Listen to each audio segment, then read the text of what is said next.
I'm here at property on Burrock. I'm standing in the entry slash living room here. This one, they're at $619,900. It's 4 beds, 2 baths, 1,248 square feet, built in '71. The lot size is 7,200 square feet.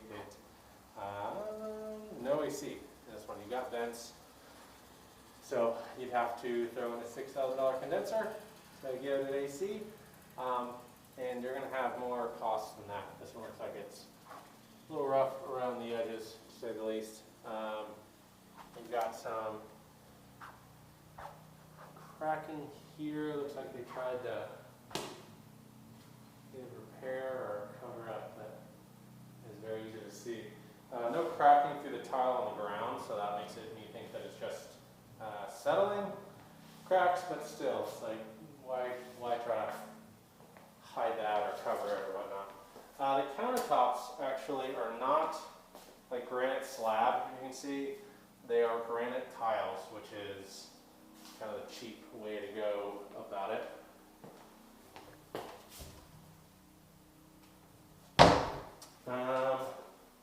Everything in here is going to be super basic, so you're going to need upgrades all around the carpet. In the living room, looks like it's seen better days. The tile here looks okay. There are a couple chips and scratches and all of that, but nothing crazy that I'm seeing thus far. Let's check out the garage while we're here.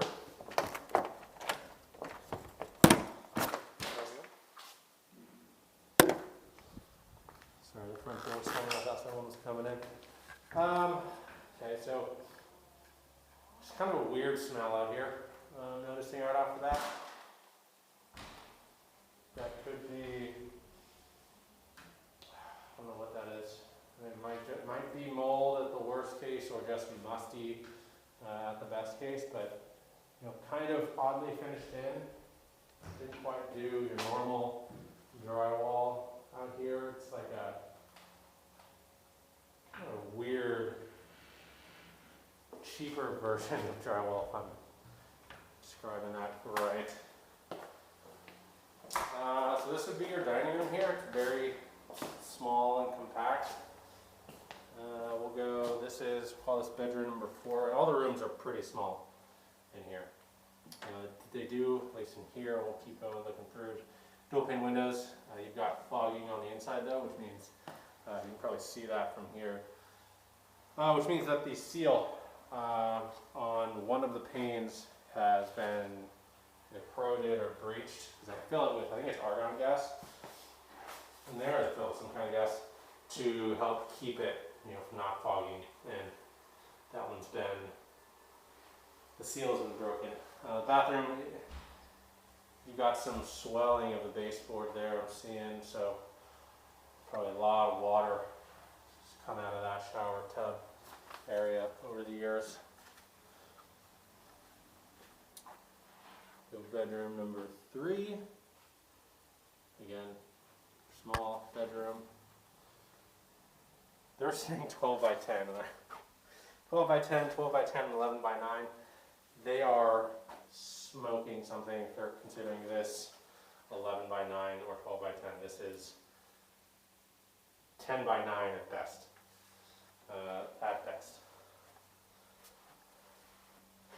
Then here's the master. This one they're saying is 15 by 13. I'm going to call BS again and say that's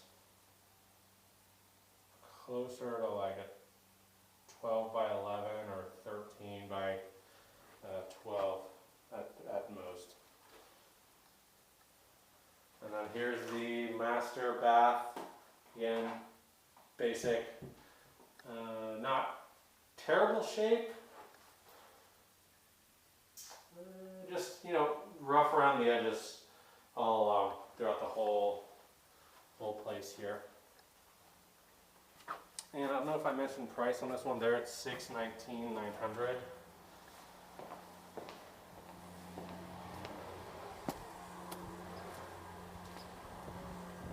Coming out to the backyard, you got the side yard here, which the goal is to put a pool in. You could, what you'd want to do, and this is all can be done, remember it's just going to take money to do so, and the more you want to do, the more money it's going to cost. So let me get myself in a good position here. What I would do if it were me, you've got kind of this heavy slope down here and then a gradual slope to the house. So what you'd want to do is you're going to need to level this off here to right about where we are, and then you're going to want to build a retaining wall as far into this hill as possible. You could probably take it to about probably you could cut it back to right about here. You can see where I'm kind of digging out with my foot, and I'll walk back down. That's about where you'd be able to put a retaining wall back. So you gain all that square footage from that line back this way to where you have more space to add a pool and room to walk around it. So that would go from where we just were to probably about somewhere around here with it, and then you'd still have that space there for whatever else you want, whether it be like outdoor dining or fire pit or barbecue or all of the above. I guess you could fit it there if you'd want to get rid of this tree. The roof doesn't look, I mean, there are some of the shingles there that are definitely in need of repair or replacement, but all in all, it doesn't look too bad. We don't want to have them check in the crawl space in the attic to see what the last rains have kind of turned up, if there's any staining in the attic from the last storms we had. One big crack here you'll notice going from this outdoor pour to the house, but if you can see there, that crack does not go up the little stem wall there, so that's fine.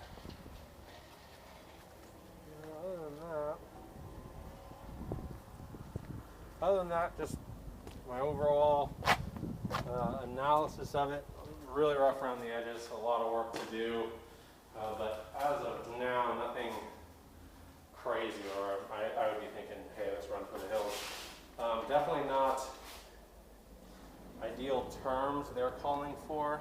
This house is owned by Zillow, which as years go by, they are becoming more and more of a scourge on our industry.